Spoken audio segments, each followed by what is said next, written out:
Obrigado. Dando início à sessão, passo a palavra à secretária para nos ter retirado. Tem dois. Para nos processos retirados de pauta.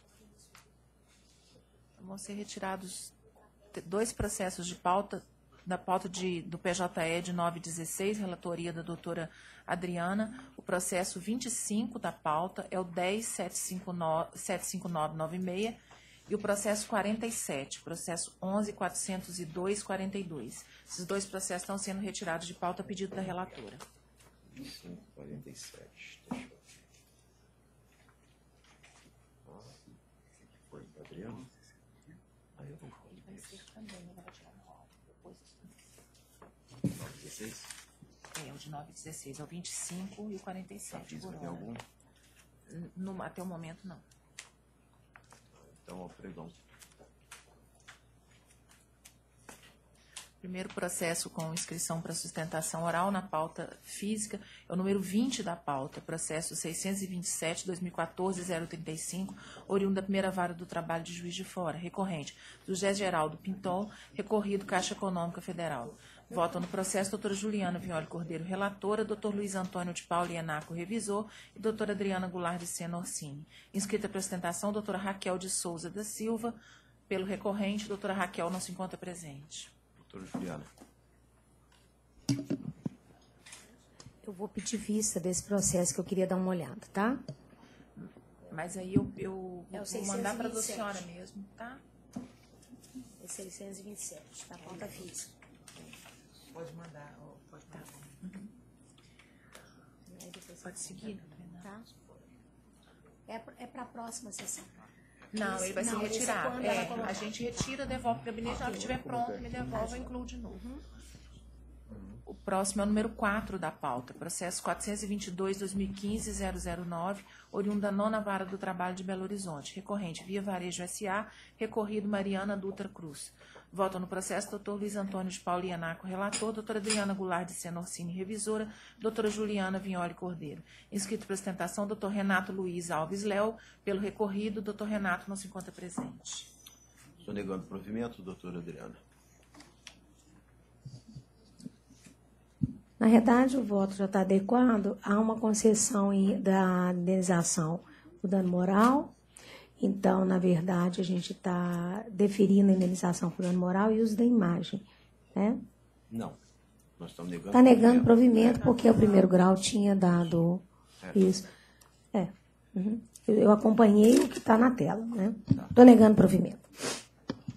Sem divergência.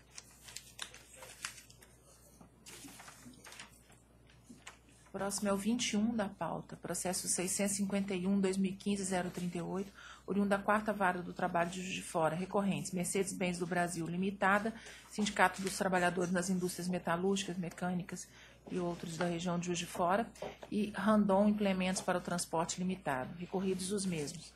Votam no processo doutora Juliana Vignoli Cordeiro, relatora, doutor Luiz Antônio de Paula Ienaco, revisor, doutora Adriana Goulart de Sena Orsini. Inscrito para sustentação oral, doutor Caio César. Pelo recorrente, o senhor é o doutor Caio? Isso. O senhor está falando por quem, doutor? Pelo primeiro recorrente.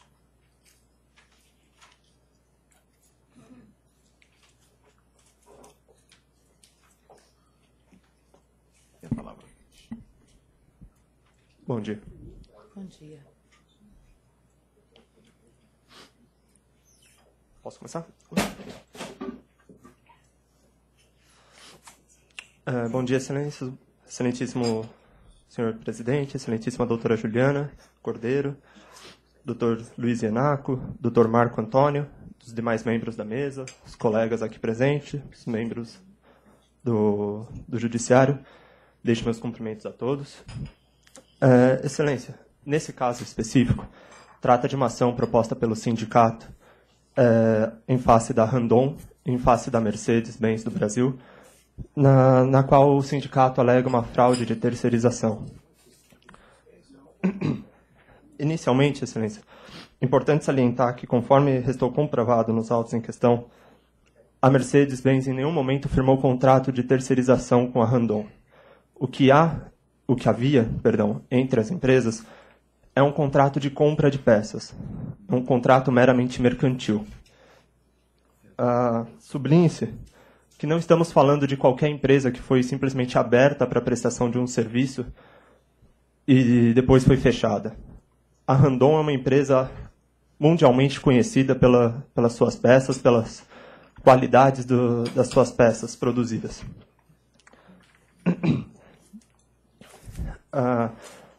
A fabricação das peças pela Randon é feita de forma simples e de forma amplamente conhecida por todas as fabricantes de veículos. Todas, se não todas, a maioria das fabricantes de veículos, principalmente as fabricantes de veículos pesados, como caminhões e ônibus, compram peças da Randon. Com todo respeito à sentença de piso, ela entendeu que as peças fabricadas pela Randon são essenciais na fabricação dos caminhões produzidos pela Mercedes e, em razão disso, entendeu por julgar procedente a ação. Ora, Excelências, é evidente que as peças produzidas pela Randon são essenciais para a fabricação do veículo, assim como também são essenciais para a fabricação do veículo a compra de pneus, assim como também são essenciais para a fabricação do veículo a compra de vidros, a compra de buzinas, de freios.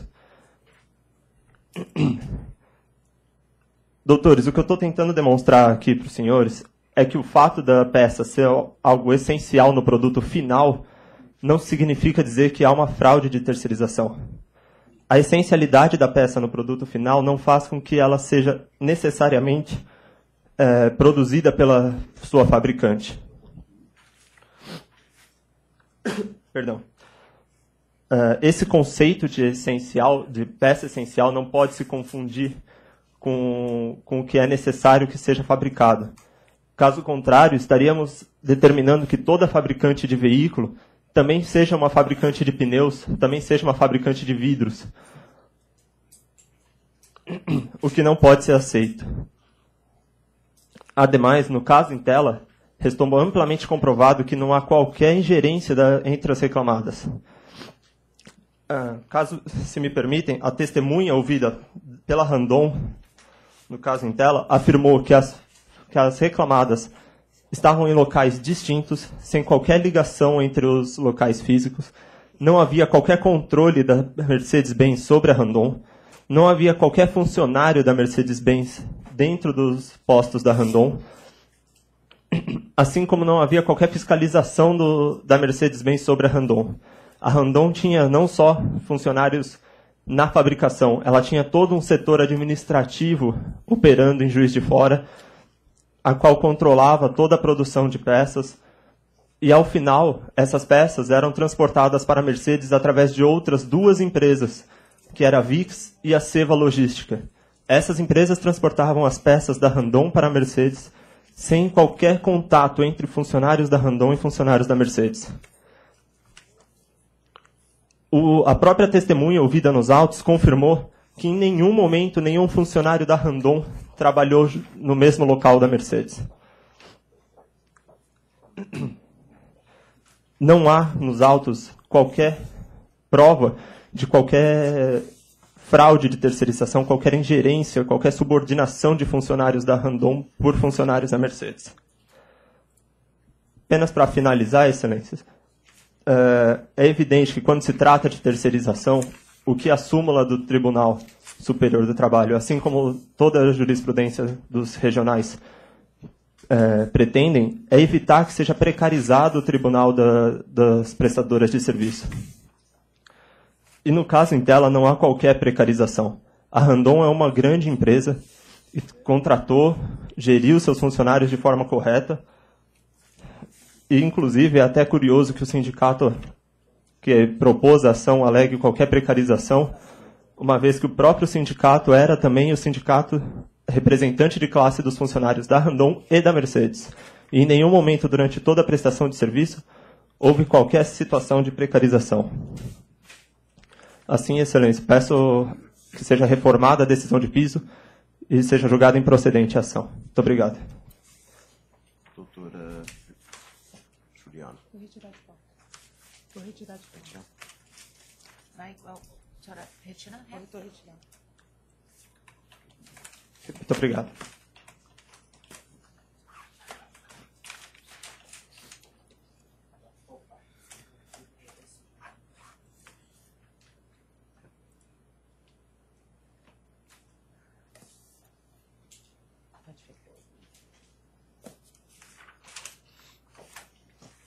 Próximo é o número 7 da pauta, processo 1134-2014-038, oriundo da 4ª Vara do Trabalho de Juiz de Fora, recorrentes Aldebar Cesano dos Reis e Itaú Unibanco S.A., recorridos os mesmos. Votam no processo doutor Luiz Antônio de Paula Ianaco, relator, doutora Adriana Goulart Senocini, revisora, doutora Juliana Vignoli Cordeiro. Inscrito para sustentação, o senhor é o doutor Paulo Roberto? Doutor Paulo Roberto Garcia de Carvalho. O senhor está falando pelo Itaú, doutor, ou pelo reclamante? Pelo reclamante. Pelo Aldebar. Tem a palavra, doutor. Bom dia, excelência. Peço da qual cumprimento os demais presentes. Haveria possibilidade de escutar primeiro o voto? Excelência, de escutar primeiro o voto? Haveria possibilidade? Sim, essa matéria envolve apenas o divisor Isso. de horas extras. O processo parece que voltou para Por incidente. juízo de retratação, né, Juliana? Vamos ver. Então, ultrapassando a admissibilidade em virtude da condição do processo, eu estou ressalvando o meu entendimento e dando provimento ao recurso para determinar a aplicação do divisor 180. Esse é o voto. Excelente. Tem alguma divergência, doutora Adriana? Não, mas Não. com ressalva, né? Só ressalva. Ressalva de Entendimento todos. de todo Quer se mundo. manifestar, doutor? Não, excelência, só agradecendo de antemão por não estar muito familiarizado com esse incidente de recurso repetitivo. A gente veio aqui para acompanhar, mas a intenção era que ver se ia se restringir só a aplicação do 180 no lugar do 150, é só. se devolver. Não, nesse sentido está nos Vai ser atendendo. assim sempre. Não vai, infelizmente. Muito obrigado, excelência. Tem mais alguma inscrição nessa pauta? Não, na física não. É bonitinho. Já deu 9 minutos, vamos começar a PJE. Então, peraí. Falta um minuto, deixa eu só me organizar. Bom, PJE tem inscrição, 9h15? Tem. Então vamos lá. Tem alguma preferência? PJE? Não. Vou falar antes, não.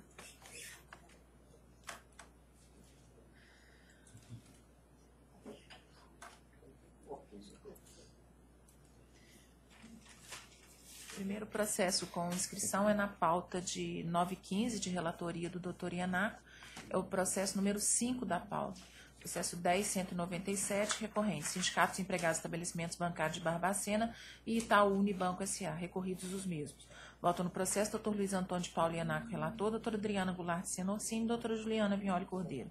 Inscrito para sustentação, doutor Humberto Marcel Fonseca, recorrentes pelo sindicato. Doutor Humberto não se encontra presente. Vários dele. Também ressalvado meu posicionamento, eu sou relator, né? Ressalvado o meu posicionamento em juízo de retratação do provimento ao recurso interposto pelo reclamado para declarar a aplicabilidade dos divisores 180 e 220 aos bancários que fizerem jornada de 6 e 8 horas, faltou a palavra aqui, 6 e 8 horas respectivamente. Razão pela qual excluo da condenação as diferenças de horas extras reflexos, julgando improcedente pedido da inicial. Doutora Adriana. Sim, da mesma forma. Doutora Juliana. Eu estou acompanhando, Adriana, consta no acordo aqui só a ressalva de entendimento do relator. Eu pediria que colocasse a ressalva de entendimento De todos. da turma. Da turma. É ressalva dos componentes da Isso, todos. Porque nós Só estamos constar sempre- ressalva, é só na Em certidão todos constar ressalva. desse divisor, a ressalva da turma. É da turma toda. É Tá, bom aí, saber, né? por isso, quando vocês falam aqui, eu consto, mas às vezes eu mesma não consigo identificar que é essa matéria. Essa Aí, divisão. quando vocês fizerem os Só blocos, já lembrar de coloca Já a fazer ressalva com- dos componentes com da turma, ao certeza. invés de colocar do relator. Só do relator. Porque às vezes eu não consigo identificar a matéria, entendeu? Tá. Aí, nesses Quem casos, fizer quando o vocês voto, falam, eu de sempre ressalva. coloco. Não, Tá? todos nós, né? Pode seguir, doutor? Vão ser vários assim. Pode. Próximo é o 6 da pauta. Processo 10.203, recorrente, Sindicatos Empregados Estabelecimentos Bancários de Santos Dumont e Itaú Unibanco S.A., recorridos os mesmos. Votam no processo doutor Luiz Antônio de Paula Ianaco, relator, doutora Adriana Goulart Senocini e doutora Juliana Vignoli Cordeiro. Inscrito para sustentação, doutor Humberto, pelo sindicato, doutor Humberto não se encontra presente. Deixa eu ver no seu... Qual que é o nome do processo, Adriana? O 6 da pauta. 6 da pauta? 6. Tudo bancário. Da mesma forma, em juízo de retratação, provimento ao recurso interposto pelo reclamado, declarar a aplicabilidade dos dois. 180 220, o bancário quiser jornada de 6 e 8 horas. Você me faltou escrever 8 horas aqui. Eu coloco, Você pode coloca? deixar, Tá. coloco. Razão pela Entendimento qual da exclui a condenação diferente de horas extras reflexo, julgando improcedentes os pedidos.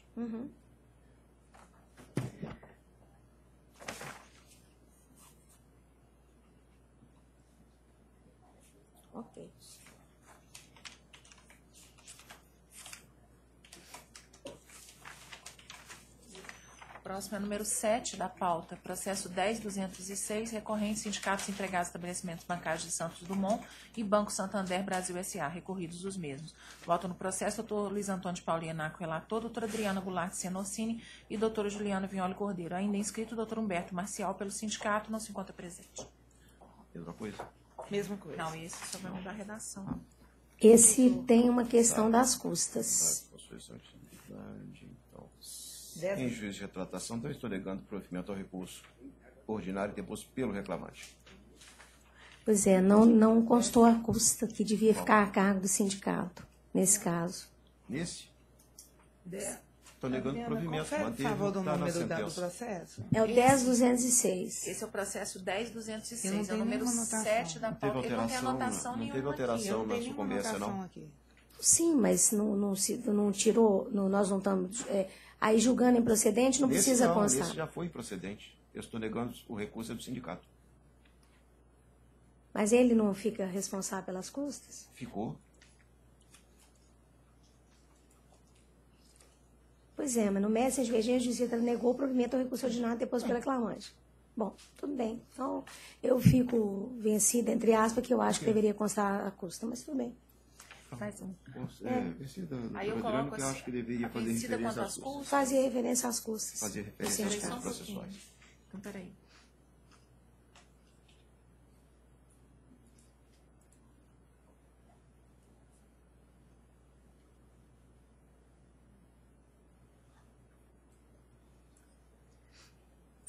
Doutora Adriana, vê se pode ficar assim, vencida.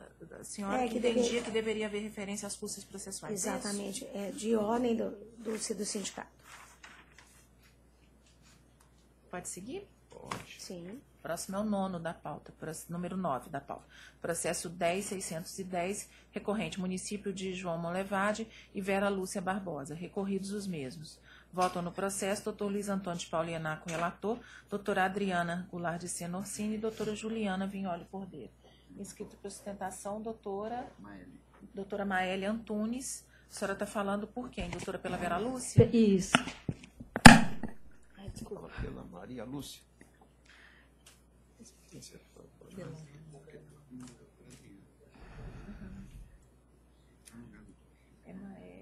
Ela é recorrente? Não. Eu estou pela reclamante, Vera Lúcia. Os dois recorreram, né? Bom, vou só adiantar então a conclusão, porque te facilita um pouco. Nós estamos negando provimento aos dois recursos. Primeiramente, bom dia a todos, excelentíssimo senhor desembargador presidente, excelentíssimo senhor desembargador relator, representantes do Ministério Público, nobres julgadores, colegas que estão aqui presentes. Antes de começar, eu gostaria de pedir prazo para juntar subestabelecimento, que eu estou substituindo o doutor Caldo. Obrigada. Trata-se de uma ação envolvendo servidora pública do município de João Molevade, em que foi indeferido, em primeira instância, o benefício das férias-prêmio. Essa matéria tem sido muito polêmica e até muito controversa aqui no tribunal, mas eu juntamente com o doutor Caldeira, nós temos insistido muito nessa tese e continuamos trazendo a apreciação de Vossas Excelências, porque ela nos parece muito clara e muito sólida.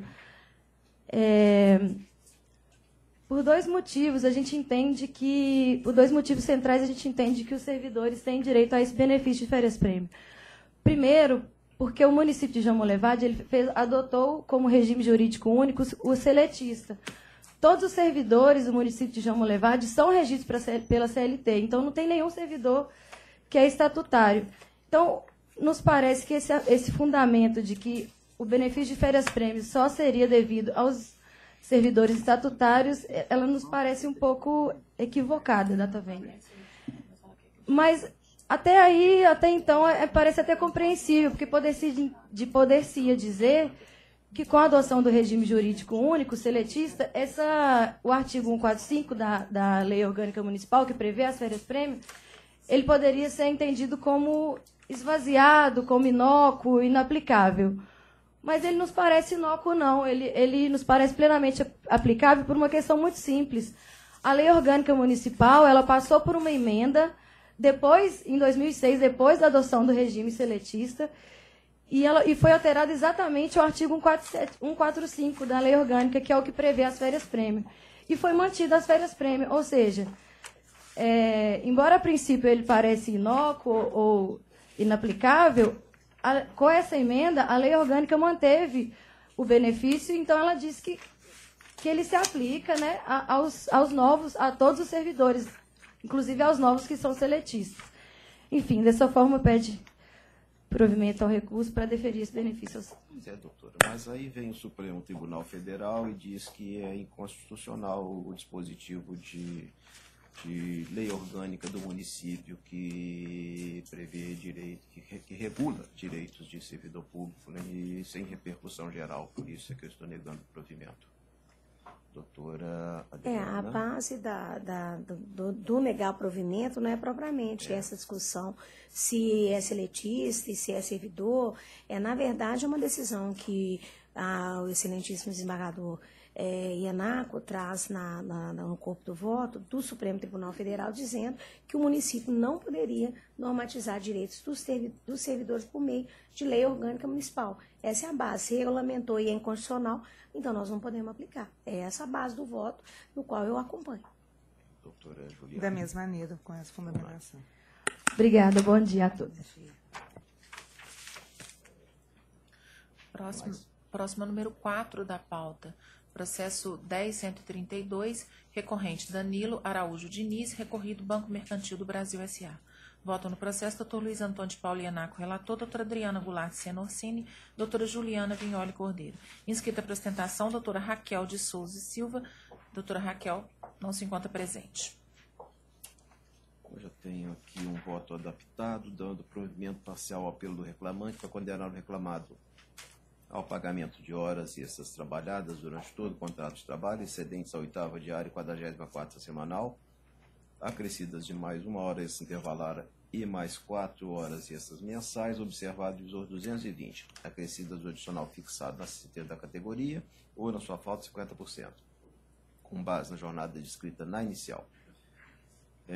Defiro ainda ao autor do benefício da justiça gratuita, excluo determinação de expedição de ofício ao Ministério Público Federal. Ao recurso reclamado, dou parcial provimento para, ressalvado o meu entendimento, incluir a condenação às diferenças de horas extras e e reflexos decorrentes da utilização do divisor 200. Doutora Adriana. Doutora Juliana. De acordo, já adaptado, de acordo. Então, nesses termos, eu vencido. Próximo é o número 1 da pauta. Processo 10.011. Recorrente, Margarete Cardoso Peçanha e Banco Bradesco S.A., recorridos os mesmos. Votam no processo doutor Luiz Antônio de Paula Ianaco, relator, doutora Adriana Goulart Senorsini, doutora Juliana Vignoli Cordeiro. Inscrito para ostentação, doutor Humberto Marcial Fonseca, pela reclamante, doutor Humberto não se encontra presente. Nesse caso, também, juiz de retratação, ressalvado o entendimento da turma, dou provimento ao recurso para determinar a aplicação de 220 na apuração das horas extras. Troquei para tudo, tá? De acordo? É isso. Próximo é o 13 da pauta. Processo 10.815, recorrente Sindicatos Empregados de Estabelecimentos Bancários de Muriaé Região e Itaú Unibanco S.A., recorridos os mesmos. Votam no processo doutor Luiz Antônio de Paula Ianaco, relator, doutora Adriana Goulart Senorsini, doutora Juliana Vignoli Cordeiro. Ainda inscrito doutor Humberto Marcial, que não se encontra presente. Aqui também o voto já está adaptado. Eu conheço os recursos, exceto no que concerne ao apelo do réu.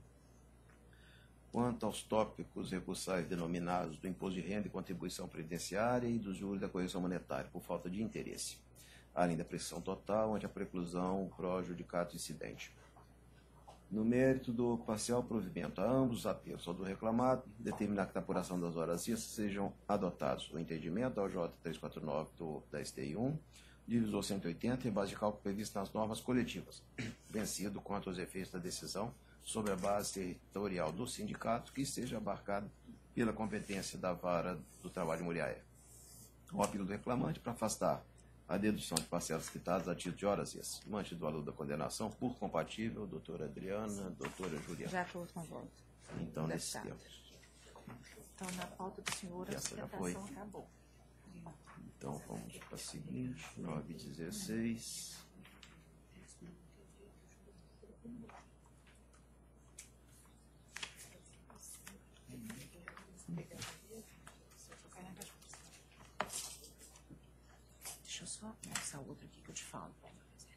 Tem bastante.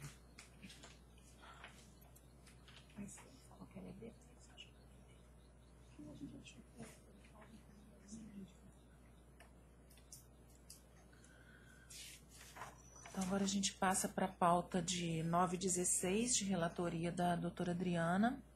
O primeiro processo é o número 2 da pauta, processo 10017, recorrente Marco Antônio Freitas Costa, recorrido Uniflex Indústria e Comércio de Embalagens Limitada.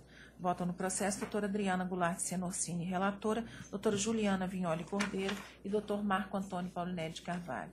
Inscritos para sustentação oral, doutor Joaquim Donizete Cripaldi, pelo autor. Doutor Joaquim se encontra presente, o senhor? E doutor Paulo César Chaves? O senhor está falando pela Uniflex, doutor? Então, o doutor Joaquim pelo autor e o doutor Paulo César pela ré. Tem a palavra. Muito bom dia, senhor presidente, demais membros da turma. Trata-se de uma reclamação trabalhista em que o reclamante requer o pagamento do adicional de periculosidade diante de um contato habitual com agentes inflamáveis. Foi designada a prova pericial nos autos e o perito concluiu pela exposição do reclamante, ora recorrente, ao agente periculoso, diante da comprovação pela análise do ambiente de trabalho e das atividades efetivamente realizadas, de que adentrava ele no setor produtivo e no setor de inflamáveis de forma habitual. Na audiência de instrução, contestada a perícia, a requerida fez o requerimento de uma nova perícia, o que lhe foi deferido sob protestos efetivos do reclamante. O novo perito, então, nomeado, na verificação do ambiente de trabalho, constatou os pontos periculosos na recorrida, sendo o setor produtivo e o setor de inflamáveis, e concluiu pela necessidade de comprovação, através da prova testemunhal, da entrada habitual do recorrente nesses setores, diante do fato de que a recorrida impediu, a todo momento, essa apuração pelo perito até então nomeado. Ouvidas as testemunhas na audiência de instrução, entendeu o magistrado de primeira instância, pelo indeferimento do pedido, sob o argumento data máxima vênia, subjetivo e sem qualquer prova nos autos, de que o recorrente, na verdade, havia manipulado o ambiente de trabalho e criado situações para se beneficiar da própria torpeza. Chega nesse momento o reclamante,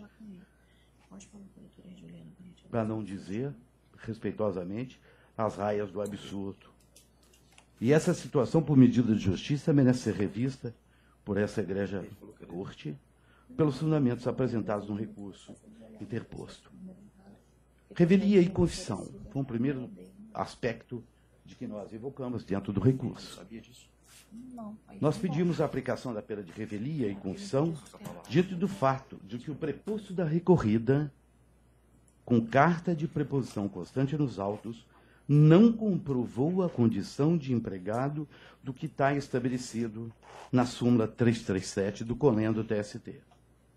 Questionado sobre tal situação em audiência, o procurador da requerida informou que, na verdade, o preposto estava na audiência na condição de sócio, mas, no entanto, ele não consta do contrato social da empresa, ID 892-BODF. Diante disso, fica efetivamente demonstrado e não resta dúvida sobre a aplicação da revelia e confissão, ao passo que a legislação prevê claramente que, na falta de representante legal devidamente constituído, o preposto deve ser empregado da empresa, não havendo qualquer disposição diferente disso. O entendimento da respeitável sentença de primeira instância, no sentido de que tinha o preposto conhecimento dos fatos e era conhecido pelas demais pessoas, não deve prevalecer, posto que não existe no ordenamento jurídico pátrio o sócio de fato. Para ser sócio, tem que efetivamente fazer parte do contrato social, o que não é o caso dos autos. No âmbito da Justiça do Trabalho, é preposto quem é empregado, ressalvadas, efetivamente, as exceções legais, que é o sócio ou administrador que venha, efetivamente, figurar no contrato social ou no ato constitutivo formal. Frisa-se, não existe o sócio de fato. Diante disso, requeiro a revelia e a aplicação da recorrida da pena de confissão quanto à matéria de fato. No segundo momento, a habitualidade do contrato com agente periculoso. Caso seja ultrapassada a preliminar, tem-se claro que as provas dos autos demonstram que o recorrente laborava em contato habitual com os agentes periculosos e, efetivamente, faz jus ao adicional pertinente. Reitera-se que foram realizadas 2 provas técnicas. Na primeira delas, o perito concluiu pelo labor em condições periculosas, o que fez com a apuração do ambiente de trabalho e a oitiva de vários empregados dentro da empresa. Na segunda perícia realizada, o perito narrou dificuldade na apuração, o que lhe levou à conclusão que, embora houvesse realmente os ambientes periculosos, apurados na primeira perícia, seria necessária, então, uma prova testemunhal para comprovar o contato do recorrente com esses ambientes, se eventual ou, então, habitual. Nesse ponto, a segunda perícia realizada, é necessário frisar, conforme narrado nas páginas 12, 13 e 14 do recurso apresentado, as enormes contradições entre as informações prestadas pelas pessoas ouvidas na primeira e na segunda perícia, demonstrando que o ambiente de trabalho estava claramente preparado. Passando à análise da prova testemunhal, tem-se clara injustiça datíssima vênia cometida pela respeitável sentença de primeira instância, ao passo que a única questão controversa no processo era a habitualidade do contato do recorrente com os ambientes periculosos, o que ficou efetivamente comprovado. Ouvidas as 2 testemunhas apresentadas pela recorrente, é necessário efetivamente observar que ambos laboravam junto com o reclamante, sendo um responsável pelo setor de inflamáveis e o outro responsável pelo setor industrial como coordenador, o que restou demonstrado nos autos. Se extrai desses depoimentos que era procedimento normal a realização de reuniões diárias no setor de inflamáveis, das quais sempre participava o recorrente, que as reuniões tinham a duração de 40 minutos, que tambores de 200 litros de tintas e solventes ficavam dispersos pela fábrica conforme fotografias apresentadas, sendo que aqueles próximos às impressoras ficavam abertos. Que o recorrente, como gerente, inspecionava todas as atividades. Portanto, as testemunhas comprovaram que o reclamante acessava habitualmente os setores apontados pelos peritos, pelos 2 peritos que fizeram os seus laudos dentro dos autos, afirmando que eram periculosos, o setor de inflamáveis e próximos às impressoras, falas dos peritos que conseguiram no laudo dentro dos autos. Ao contrário disso, se nós já estou terminando, Excelência. Ao contrário disso, passando a análise da prova testemunhal produzida pela recorrida, tem-se que a primeira testemunha, o senhor Ronildo Rodrigues de Oliveira, ele era sócio da recorrida ao tempo do contrato de trabalho do recorrente e a empresa. Não sendo possível saber quais os termos da venda da empresa e se consta, por exemplo, que ele responde pelos passivos trabalhistas anteriores. É evidente que o juiz admitiu a contradita, mas, no seu julgamento, pode, subjetivamente, ter levado em conta para poder fazer o julgamento quando assevera. Há que se levar em consideração, portanto, que uma execução, até nos termos do artigo 1003 do Código Civil, pode recair sobre o depoente, razão pela qual o seu depoimento jamais poderia ser levado, na verdade, em consideração, mesmo que fosse sobre informação. Tamanho é o interesse da testemunha que, ao final do seu depoimento, basta ver a audiência de instrução no processo, que ele é indagado, questionado acerca da necessidade de se manter as portas do setor de inflamáveis sempre abertas, ele respondeu ao magistrado que as fotografias apresentadas faziam, abro aspas, parte de uma farsa montada pelo reclamante para o processo. Fecho aspas. A segunda testemunha, o senhor Luiz Aparecido Mariano, estou no final, só um minuto, por gentileza. Essa testemunha, Luiz Aparecido, ele não soube dizer acerca do acesso do ocorrente aos setores periculosos da recorrida, tendo somente informado que ele não era presente no setor produtivo junto às máquinas. O estranho é que essa mesma testemunha, quando ouvida na primeira diligência pericial, informou ao perito que, quando havia necessidade, o recorrente estava sempre no setor fabril, havendo muita diferença entre não ser presente ou ser presente quando necessário.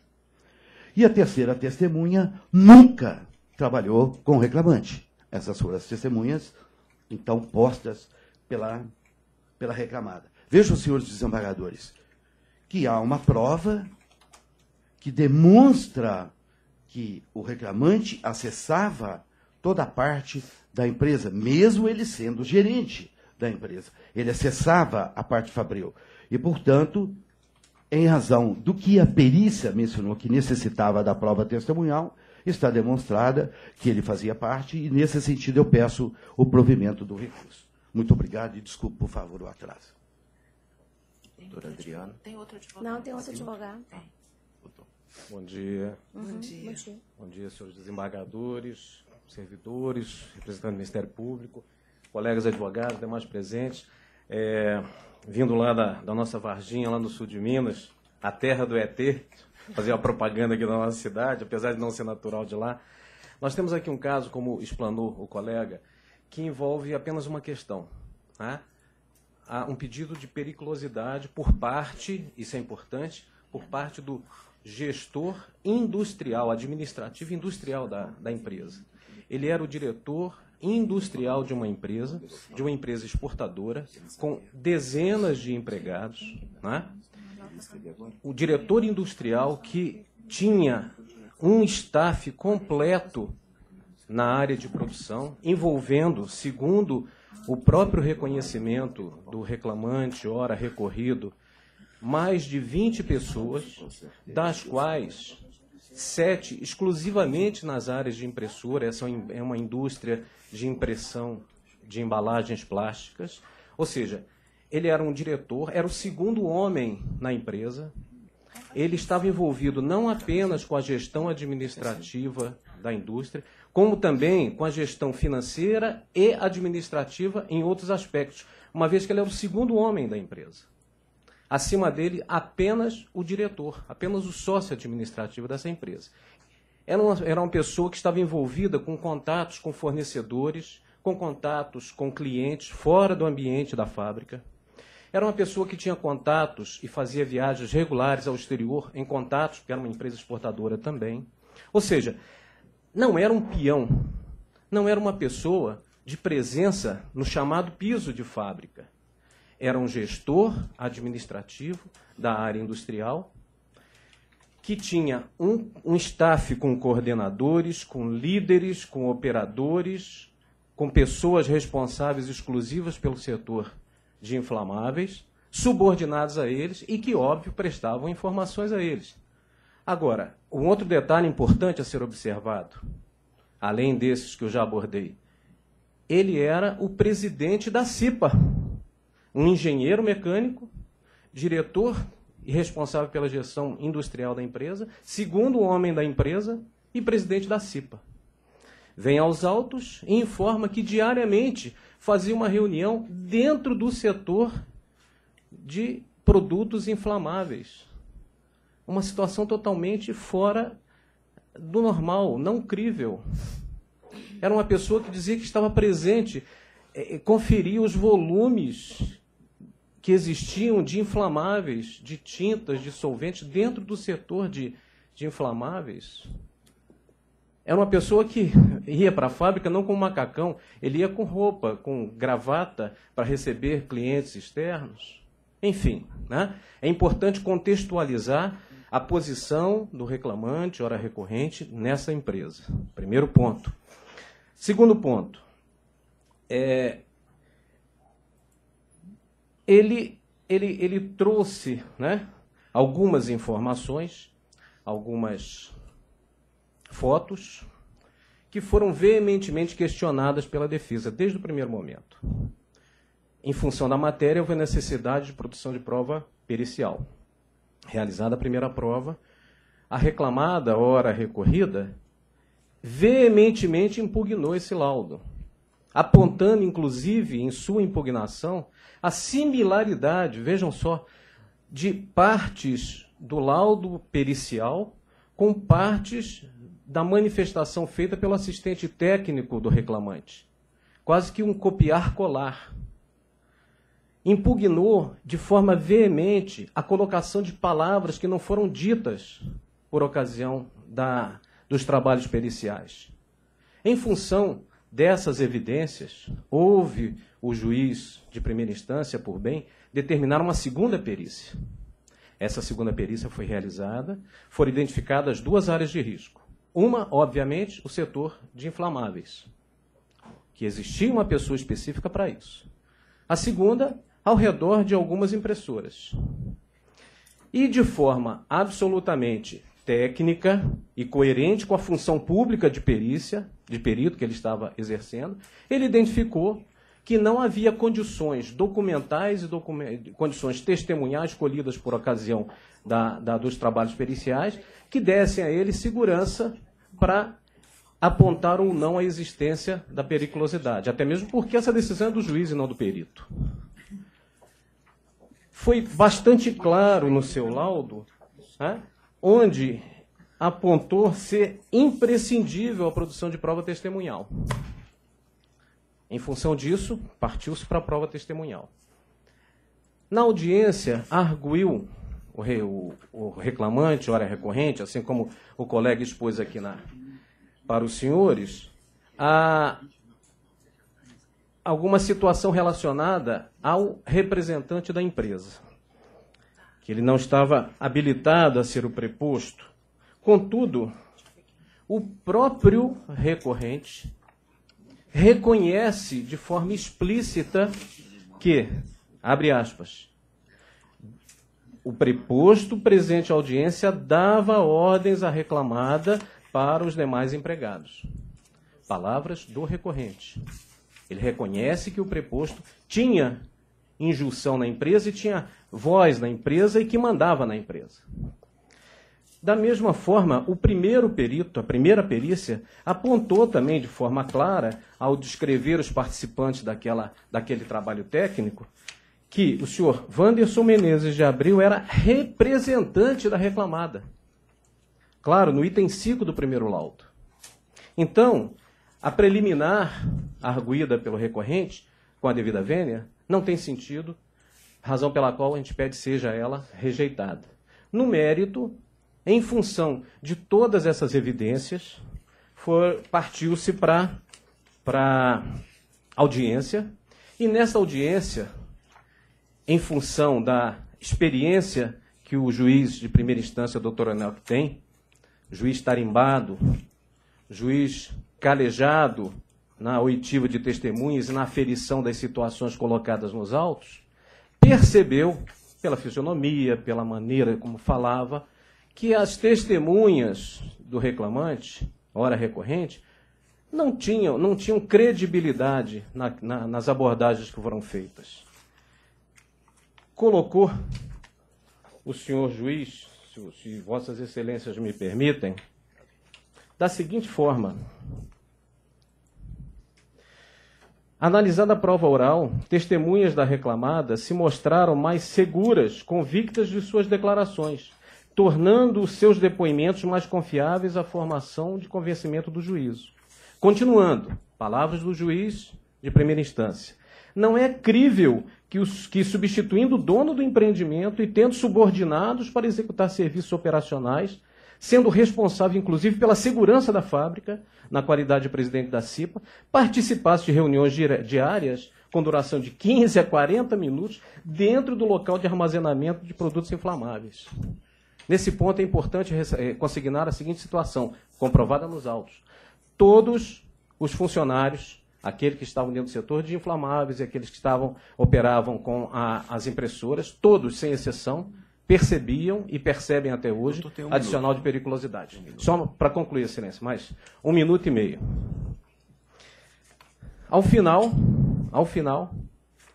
registra o senhor, o experiente doutor Enoch, pelo que se extrai dos autos, é que o reclamante criou situações para se beneficiar da própria torpeza, juntando aos autos fotografias de tambores na área de produção, quando estes, muito provavelmente, estavam em trânsito para o setor de armazenamento, por certo, beneficiando-se de sua situação privilegiada dentro da empresa e visando futuro ajuizamento de ação trabalhista.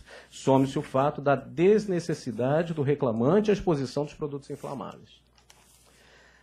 Concluindo, ontem, na parte da manhã, corroborando toda essa percepção do juízo de primeira instância, nós obtivemos a informação que o reclamante, em conjunto com uma das testemunhas, o senhor Fábio Meneguzzi, são sócios administradores de uma empresa que foi criada antes, inclusive, da audiência de instrução, poucos dias antes, em 27/10/2006, concorrente da empresa reclamada e que tem, obviamente, completa suspeição nos seus depoimentos por interesses próprios e que hoje vem fazendo uma concorrência fora dos autos, isso não importa aqui a vocês, mas conseguem de forma não própria do mercado de trabalho, no mercado comercial. Enfim, em razão dessas situações, requer seja mantida a decisão de primeira instância e rejeitado o recurso ordinário interposto pelo reclamante. Muito obrigado. Doutora Adriana. Pois não, senhor presidente. Ouvi atentamente as duas sustentações orais, temas que foram trazidos da tribuna foram trazidos no gabinete, e meu voto é no seguinte sentido: o voto vai permanecer, não altera em absolutamente nada.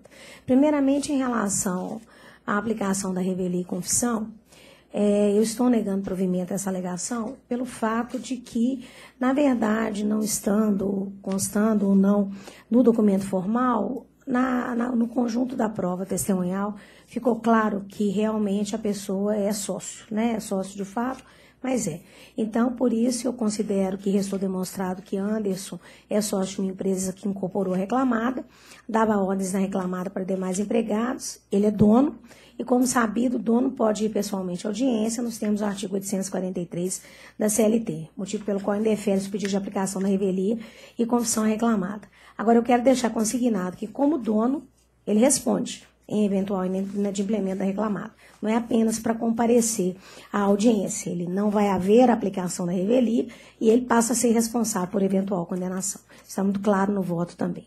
Em relação ao adicional de periculosidade, a própria presença de 2 advogados para fazer sustentação oral durante o tempo todo da possível sustentação oral prevista no regimento interno do tribunal, a oitiva de 5 testemunhas, o acolhimento de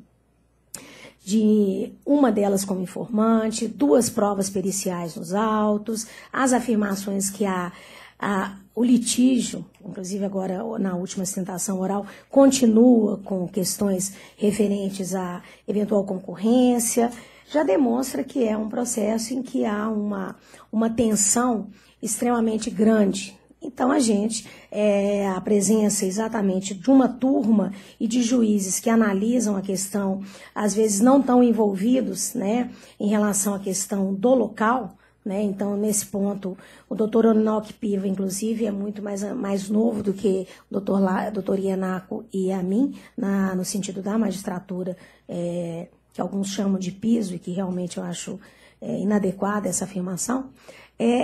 A minha avaliação em relação às provas é diferente da que foi feita pelo colega, em que pese respeitosamente um juiz realmente com muita tarimba, mas a minha avaliação, talvez não tão apaixonada com a questão da região, é distinta. eu analiso as provas, ainda que seja sócio, da mesma forma que uma testemunha da empresa foi considerada informante e o depoimento dela veio aos autos dentro desse contexto probatório que foi apresentado. Isso não importa o que foi dito da tribuna, que descobriu ontem que ele é sócio, etc. O contexto é de tensão, de testemunhas que dizem distintas, mas de uma prova inicial, como diz o novo CPC, que uma segunda testemunha não altera, ela não invalida a segunda e ela tem que ser considerada no contexto dos autos. Eu entendo que com o conjunto das suas testemunhas, com as duas perícias e mais a prova testemunhal que foi produzida, eu entendo que a situação foi sim configurada a condição periculosa. Então, por isso, eu entendo que ficou provado, evidenciado que o reclamante permanecia na área de risco de inflamáveis e, dessa forma, nos termos, inclusive, a ementa é nesse sentido, da súmula, item 1 da súmula 364 TST, tem direito ao adicional de periculosidade empregado exposto permanentemente ou que, de forma intermitente, sujeita-se a condições de riscos, né? Então, eu estou entendendo que essa intermitência existe, o fato dele ser gestor não retira a possibilidade, ao contrário, eu acho que, sendo gestor, ele vai em qualquer lugar do espaço físico e talvez exatamente para ser um bom gestor ele tem que compreender cada espaço. Então, dessa forma, eu entendo que esse fato dele ser eventualmente um cargo de confiança não retira essa condição dele perceber o adicional de periculosidade, porque seria então quase uma discriminação. Eu tenho um cargo de confiança e eu, então, não estou submetido à possibilidade de perceber um adicional pelo fato da minha vida estar, sim, exposta a um risco. Então, estou dando provimento para condenar a ré a pagar ao autor o adicional de periculosidade, a razão de 30% sobre o salário base, artigo 193 da CLT, pelo período não prescrito do contrato de trabalho, com reflexos em aviso, 13º salários, férias mais 1/3, fundo de garantia mais 40%. Tudo conforme se apurar em liquidação de sentença. É indevido reflexo em repouso, tendo em vista que o reclamante era mensalista e já foi determinado o cálculo da parcela sobre o salário reconhecido. Invertida a sucumbência em relação aos objetos das perícias, o valor dos honorários periciais arbitrados em primeira instância, ambos arbitrados no valor de R$1.000, são razoáveis, são adequados e deverão ficar a cargo da ré. É nesse sentido o meu provimento, senhor presidente.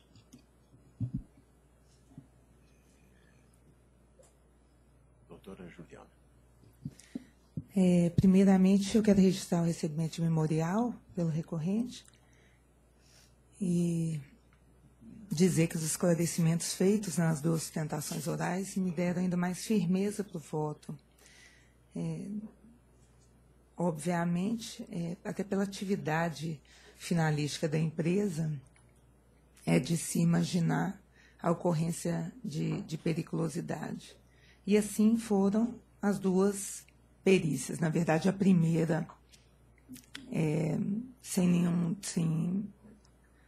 a conclusão não ficou dependendo de nenhum outro tipo de prova, e na segunda, fazendo referência à questão de prova testemunhal, que, ao meu ver, corroborou o pedido constante da inicial de recebimento da periculosidade.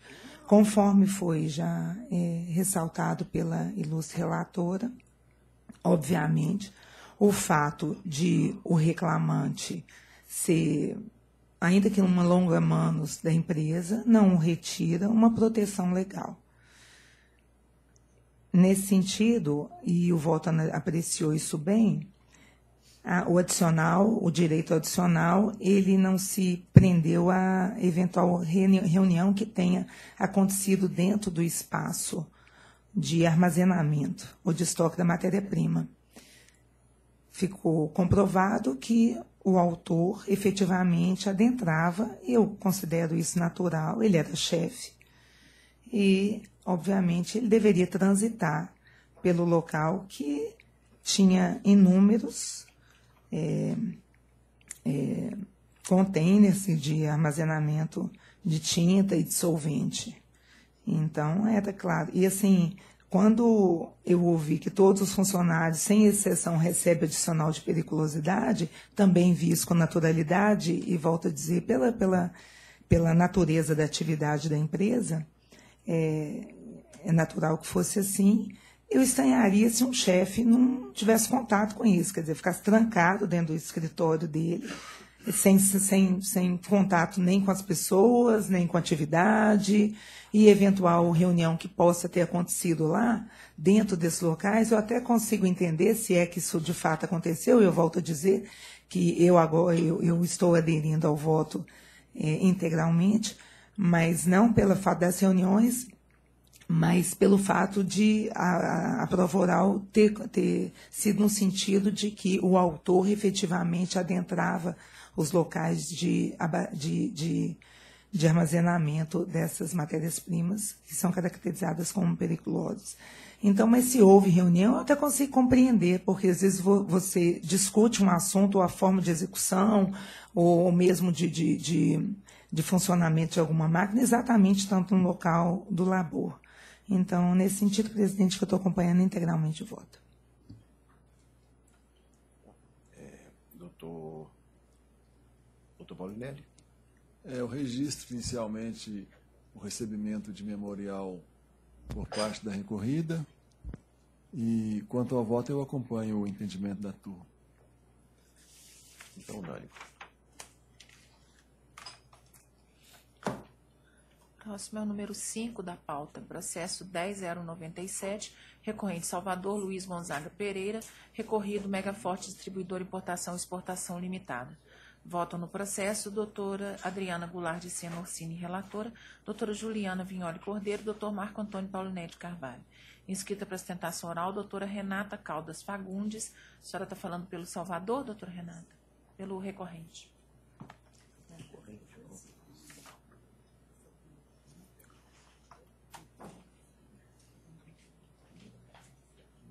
Tem a palavra.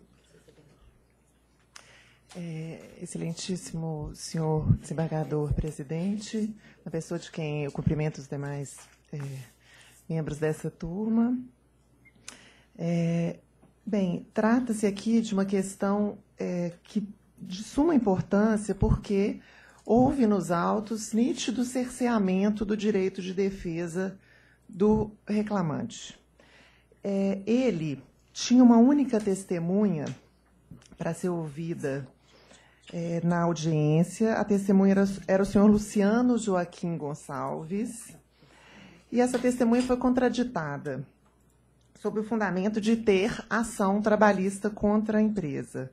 Essa matéria é sumulada e não haveria problema quanto ao afastamento dessa contradita. Ocorre que o magistrado questionou a testemunha, e a testemunha informou que o autor esteve presente por ocasião da audiência no processo da testemunha. Ele esteve presente para depor, caso fosse necessário, e não foi. Esse senhor Salvador, que hoje é recorrente, esteve lá, mas não prestou depoimento. Muito bem, sabemos que o nosso ordenamento jurídico trata a testemunha como um colaborador da justiça. Ela tem um dever legal de comparecer para esclarecer os fatos que são necessários, né, que lhes são questionados. Então, não é nenhuma opção a testemunha do juízo para colaborar no esclarecimento dos fatos que ela tem conhecimento. E dentro deste propósito, ela esteve lá presente e sequer foi ouvida. Eu gostaria de salientar também, excelências, dessa tribuna, que reclamante e testemunha não tinham os mesmos advogados, tinham advogados distintos, e sequer estavam ajuizando o processo na mesma vara. O processo do reclamante é da vara de Pouso Alegre, e da testemunha, senhor Luciano, é da vara de Santa Rita do Sapucaí. Portanto, era um exercício plenamente normal do direito do autor de provar as suas alegações. Então, ele convocou o senhor Luciano para que comparecesse e assim o fizesse. No entanto, a contradita foi aceita e o senhor Luciano, sob esse fundamento de que o nosso reclamante, ora recorrente, teria estado lá para depor caso necessário, então foi acatada a contradita e o senhor Luciano foi ouvido como informante. Portanto, o que se requer é que seja considerada a existência que é cabal, é clara, do cerceamento de direito de defesa e o processo retornado à primeira instância para que o senhor Luciano seja ouvido como testemunha e proferida nova sentença. Ultrapassada essa questão, caso não seja esse o entendimento predominante na turma, tem nos autos elementos suficientes para que haja o provimento do recurso do autor. Trata-se de uma questão de reconhecimento de vínculo empregatício. A empresa alega que ele era representante comercial, portanto, nos termos da legislação pátria, traz para si o ônus probatório. E o que se tem nos autos é que o reclamante tinha subordinação, trabalhava nos moldes previstos no artigo 3º da CLT. Ele usava uniforme, ele não podia se fazer substituir, ele não tinha um contrato de representação comercial escrito, ele não era registrado no Conselho de Representantes Comerciais, ele não podia atender outras empresas, nem que fosse de outra atividade que não concorrente com a reclamada. Isso tudo dito pelo preposto e pela testemunha apresentada pela empresa. Portanto, não há nenhuma dúvida quanto à clareza de que existia vínculo empregatício. Ele estava vinculado a um sistema de informática da empresa, ele trabalhava com Palm Top, recebia metas, telefonemas diários e trabalhou como pessoa física sem emitir RPA durante um bom tempo, até que, a mando da reclamada, ele teve que formalizar, constituir uma pessoa jurídica, e assim o fez, e tudo continuou como já era. A prestação de serviço continuava nos mesmos moldes, e causa estranheza ele não poder se fazer substituir, se ele fazia isso com autonomia, né? Por que não? E também não poder atender outros clientes. Tanto é que isso foi até motivo de ruptura do contrato. Ele atendeu um outro cliente e a prova diz que a ruptura do contrato se deu em razão disso. A reclamada não aceitou. Então, sendo da reclamada o ônus de provar que ele era um legítimo representante comercial e não tendo existido prova nesse sentido, que se requer, caso ultrapassada a questão do cerceamento de defesa, que no mérito se dê provimento ao recurso do autor, reconhecendo-se o vínculo de emprego e provendo-se os pedidos decorrentes desse reconhecimento. Obrigada. Relatora, sim. Eu não sei se... Eu vou pedir vista, não sei se... a relatora vai proferir o voto antes? Não. Foi? Então, eu estou retirando de pauta, Adriana. Vista para a doutora Juliana. Só vou proferir o voto depois da vista dele. Está sendo retirado, então, com a vista. Obrigada, bom dia. Bom dia. Próximo é o número 37 da pauta. Processo 11.140, recorrente, o Hélio Rubens Silveira da Silva e Frigorífico Vale do Paraíso Limitada Microempresa, recorridos os mesmos. Votam no processo doutora Adriana Goulart Cianorcini, relatora, doutora Juliana Vignoli Cordeiro, doutor Marco Antônio Paulinelli Carvalho. Inscrito para ostentação, doutor Alex Santana de Novaes, doutor Fabrício. Doutor Antônio Fabrício de Matos. O senhor está falando pelo Hélio, doutor? Pelo Hélio. Tem a palavra, doutor. Excelentíssimo senhor presidente, ilustres jogadores dessa turma, senhor representante do Ministério Público, senhora secretária, caros colegas aqui presentes. Esse caso é um dos casos mais esdrúxulos que eu já acompanhei nesses meus 24 anos de tribuna aqui nesse TRT. É um caso em que o reclamante ele foi contratado como vendedor misto e, além de comissionista misto, ele, um determinado tempo, teve a redução da pactuação existente. O que aconteceu? Aconteceu o seguinte, ele recebia uma comissão, passou para outra e passou a ser descontado no salário dele combustível, pedágio, passou a ser descontado todas as despesas, quebrando assim toda a lógica do artigo 2º da CLT, em que o reclamante passou a correr o risco da atividade econômica. Nesse caso, nós temos vários e vários depoimentos aqui dentro do processo de vendedores iguais a ele, em que determinado mês vendia acima de 250 mil, no outro acima de 460 mil e jamais tinha comissão. O salário permanecia igual porque havia o chamado ponto de equilíbrio e os descontos nesses casos. O próprio preposto da empresa, ele admite em depoimento os descontos efetuados pela empresa e, assim, a transferência da responsabilidade do risco econômico para o reclamante. Diz o preposto, o senhor Ronaldo Braga, o reclamado pagava as despesas de combustível, depois do percentual das comissões de 1%, o reclamado deixou de custear as despesas de pedágio, combustível, passando assim o que eles chamaram de ponto de equilíbrio, o que jamais fez com que o reclamante atingisse qualquer possibilidade de comissão dentro de todo o pacto laboral. Ainda requer uma revisão na questão das horas extras, que foi julgada pelo primeiro julgador lá na comarca, na vara de origem. Então, é o que se requer dessa tribuna, é que seja trazido para o reclamante todos os valores que ele teria direito dentro do pacto inicial e a questão das horas extras. Muito obrigado, um bom dia, bom trabalho a todos.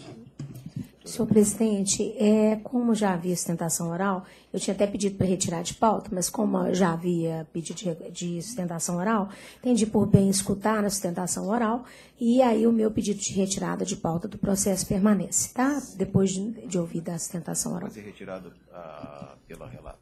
Muito obrigado. Bom dia de volta.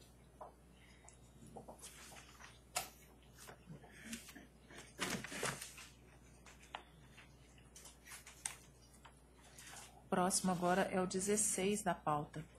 Processo 10.626, agravante Ambrosina Lopes Abrão Alessandra Ferreira da Silva e Ambrosina Lopes Abraão e Alessandra Ferreira da Silva, agravados os mesmos. Votam no processo doutora Adriana Goulart Senorsini, relatora, doutora Juliana Vignoli Cordeiro, doutor Marco Antônio Paulinelli Carvalho.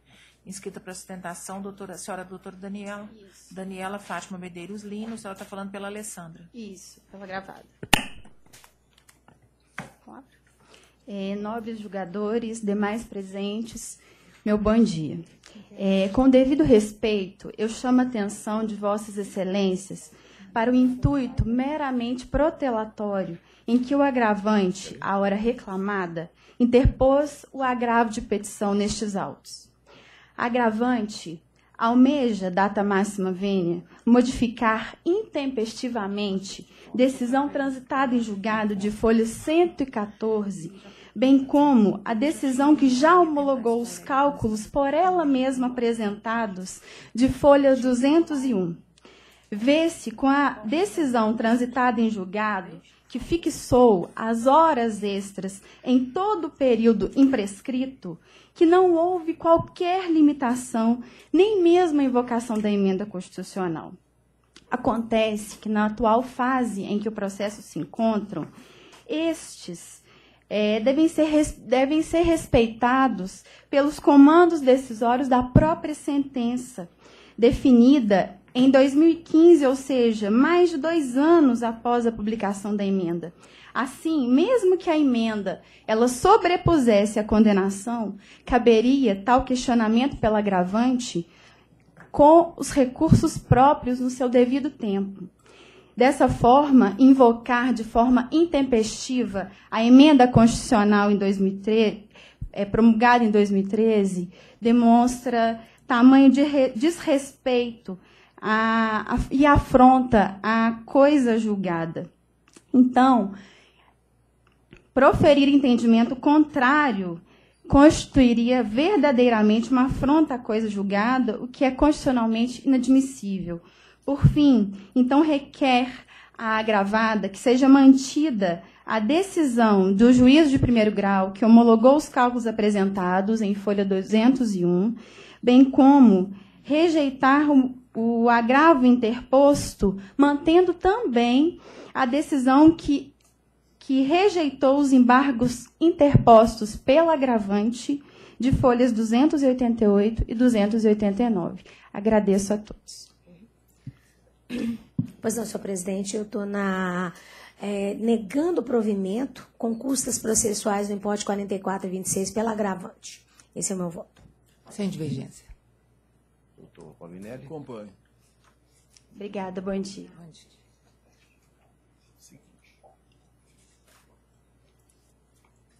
Próximo é o 43 da pauta, processo 11.322, recorrente Cláudia Campos Guariroba, recorrido Banco Santander Brasil S.A. Votam no processo doutora Adriana Goulart Senorsini, relatora, doutora Juliana Vignoli Cordeiro, doutor Marco Antônio Paulinelli de Carvalho. Inscrito para ostentação, doutor Eduardo Vicente Rabelo Amorim. Pela autora, doutor Eduardo não se encontra presente. Doutora Adriana.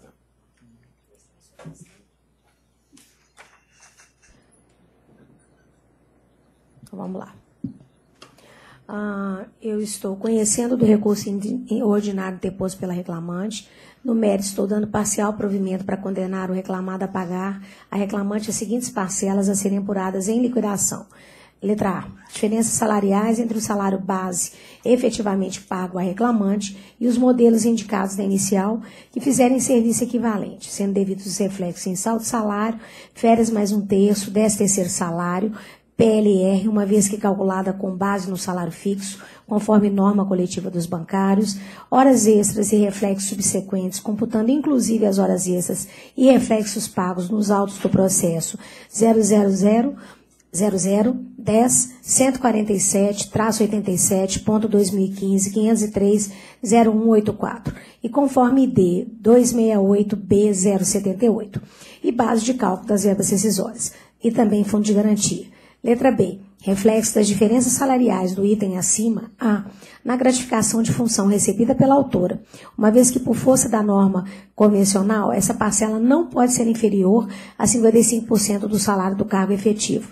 Por exemplo, cláusula 11ª, IDC 894, EDA, página 5, 6. Sendo devidos os reflexos das diferenças de gratificação de função em saldo de salários, férias mais 1/3, 13º salário, PLR, horas extras e reflexos subsequentes, computando as horas extras e reflexos pagos no processo 10.147.87/2015.503.0184. E também como base de cálculo das verbas rescisórias e fundo de garantia. Letra C.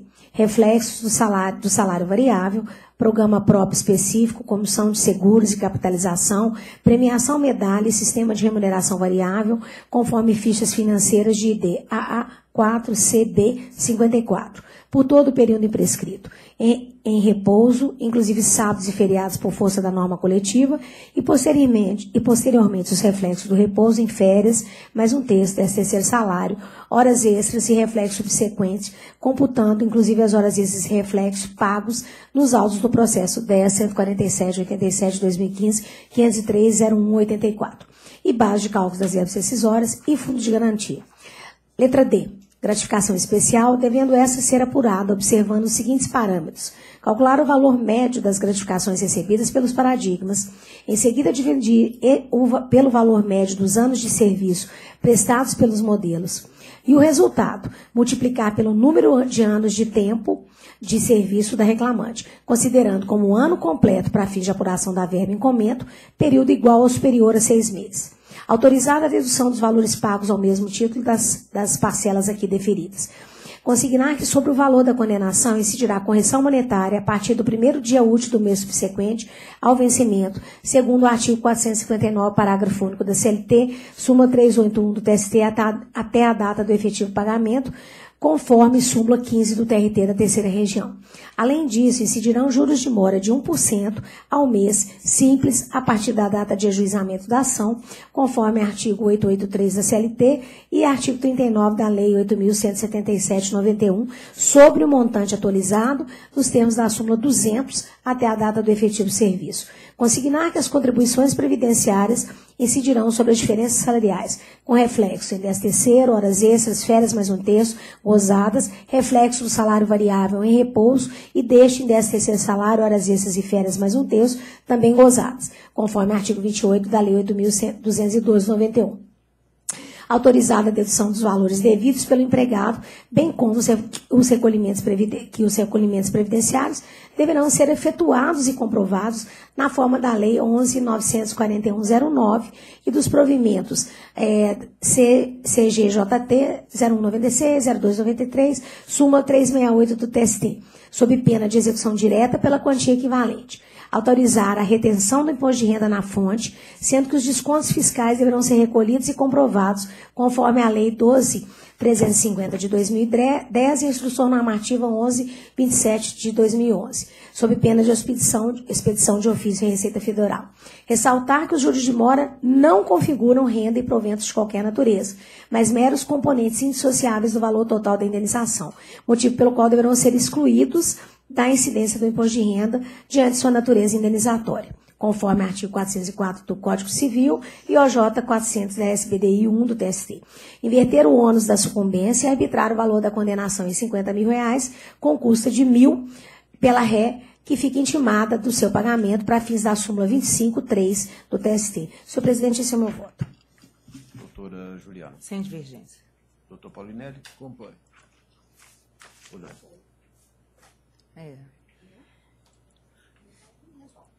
Próximo é o número 9 da pauta, processo 10.146, recorrente André Martins de Lima, recorrido Marisol Vestiário S.A. Votam no processo doutora Adriana Goulart de Senorcini, relatora, doutora Juliana Vignoli Cordeiro, doutor Marco Antônio Paulinelli Carvalho. Inscrito para sustentação, doutor Romeu. O senhor é o doutor Romeu Júnior? Isso. O senhor está falando por quem? Pela Marisol. Pela recorrida. Pela recorrida. Tem a palavra. Muito obrigado, senhor presidente. Bom dia. Na pessoa de quem eu cumprimento os demais componentes dessa egrégia Câmara, turma, doutora Adriana, relatora, doutora Juliana, serventuários, colegas. Excelência, por uma questão de objetividade e aproveitamento do tempo, eu pediria se é possível a antecipação do voto. Fica a cargo da relatora. Eu posso, sem dúvida nenhuma. Eu estou dando provimento ao apelo para deferir o benefício da justiça gratuita e também reconhecendo o vínculo de emprego entre o reclamante e a reclamada nos moldes anotados nos fundamentos do voto. E, a fim de evitar a alegação de supressão de instância, estou determinando o retorno dos autos à origem para a prolação de nova sentença com exame do restante do mérito e análise dos demais pedidos formulados na exordial, corolários à formação do liame empregatício, como se entender de direito. É assim a minha proposta de voto, senhor. Perfeito. Senhor advogado. Obrigado. Nada. Excelência, com o devido respeito em relação ao voto que foi antecipado pela relatora doutora Adriana, salvo o melhor juízo, doutora Adriana, doutora Juliana, nós entendemos que no presente caso, independente de outras questões que a gente entende que acontecem, outros casos que são analisados em relação aos quais eventuais representantes comerciais postulam na Justiça do Trabalho o liame empregatício, data máxima vênia, entendemos que no caso presente não se configuraram, volto a dizer, com o devido respeito, às razões porventura adotadas na fundamentação do voto da excelentíssima desembargadora Adriana, aqueles elementos que são elementos fundamentais que apontam e que norteiam a caracterização da condição de empregado e, consequentemente, do vínculo de emprego. de forma bastante objetiva, cumpre destacar que durante a instrução que foi feita e o processo analisado pelo juízo de primeiro grau, e aqui, excelentíssima doutora Adriana, também faço uma observação, também não me soa muito bem o juiz de piso, né? Porque é um juiz de primeiro grau, com todo o respeito, com toda, né, o seu mérito, e uma palavra que realmente não cai muito bem. Mas voltando à questão, dito pelo próprio reclamante durante a instrução, e a par também de robustíssima prova documental que foi colacionada, o reclamante não conseguiu se desincumbir do ônus que a ele competia também de demonstrar efetivamente que ele era um empregado. E por que dizemos isso e apontamos esses fundamentos? Pelo próprio recorrente dito, ele trabalhava com veículo próprio, ele recebia somente comissão, o roteiro de visitas era elaborado pelo próprio recorrido, não havia cobrança em relação ao horário de trabalho, em relação à fiscalização de atividade, nunca sofreu desconto nenhum de qualquer natureza por eventualmente não ter dado alguma prestação de contas, não ter trabalhado.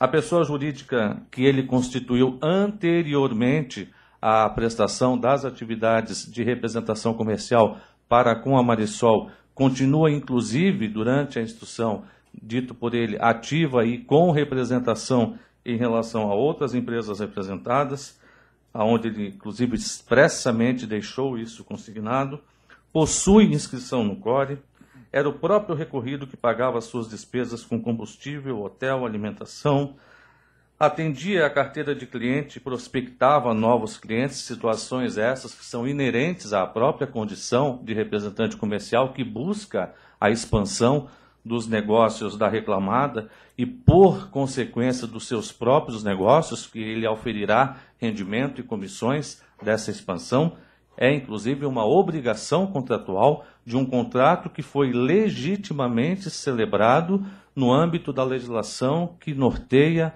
a representação comercial. Os relatórios que eram enviados eram relatórios eminentemente gerenciais, informativos, os quais também possuem como base a relação da legislação da representação comercial e que não conhece, né, dito por ele, nenhum representante que teria sido dispensado por não comparecer à reunião na empresa, que nunca ouviu falar de ter sido dada alguma sanção a um representante. Então, excelências e doutora Adriana, digna relatora desse caso, quer nos parecer crer que este é um caso extremamente diferente daqueles em que nós sabemos que existem, onde há um mascaramento e o representante comercial, não sendo representante comercial, se configura e se apresenta como sendo um vendedor externo no âmbito da CLT.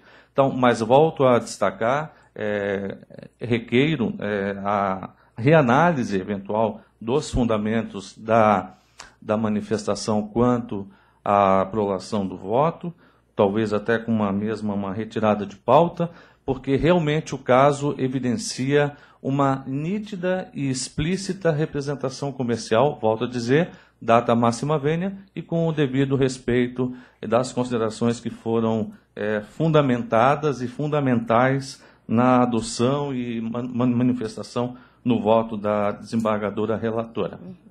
Com isso eu encerro e deixo aqui um abraço de toda a advocacia trabalhista catarinense, desejando que nós tenhamos aí um bom dia de trabalho. Muito obrigado. Muito obrigada, doutor. Que bom que o senhor também partilha dessa minha avaliação, porque é na primeira instância que se começa a prestação jurisdicional e se ela não existisse, nós aqui não estaríamos.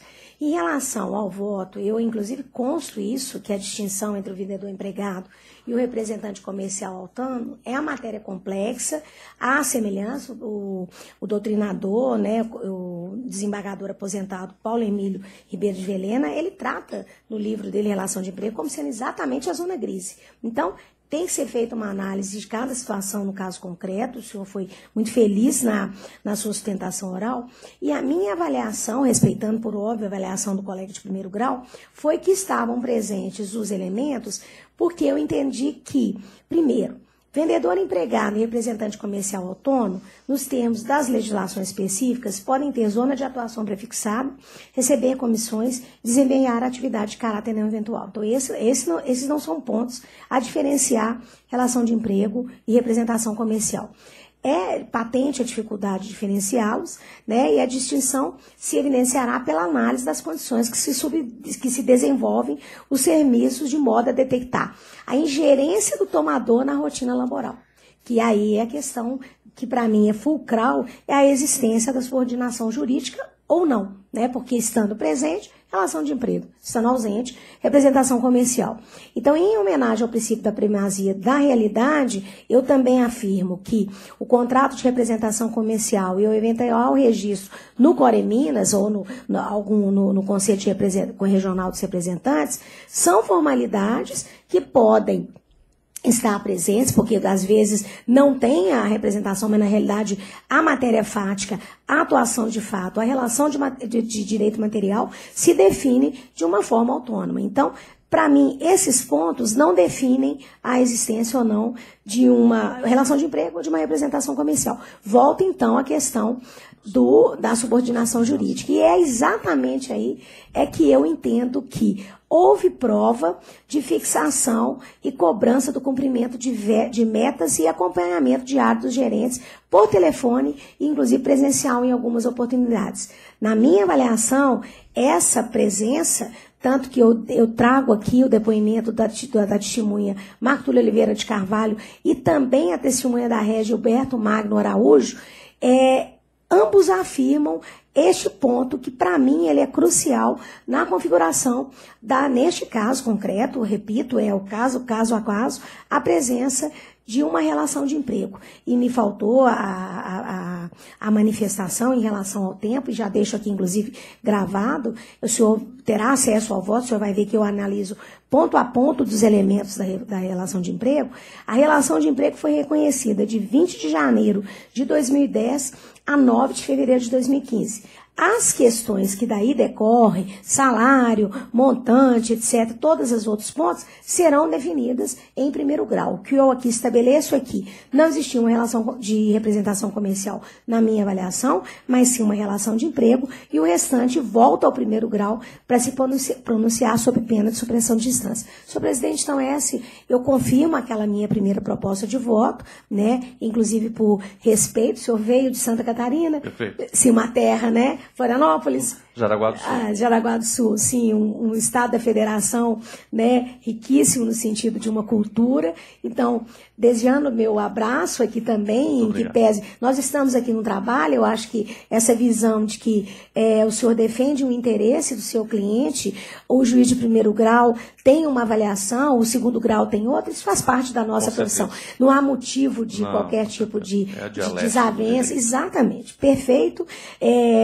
Eu afirmo a minha felicidade de ver uma consciência desse nosso dia a dia, da nossa lida.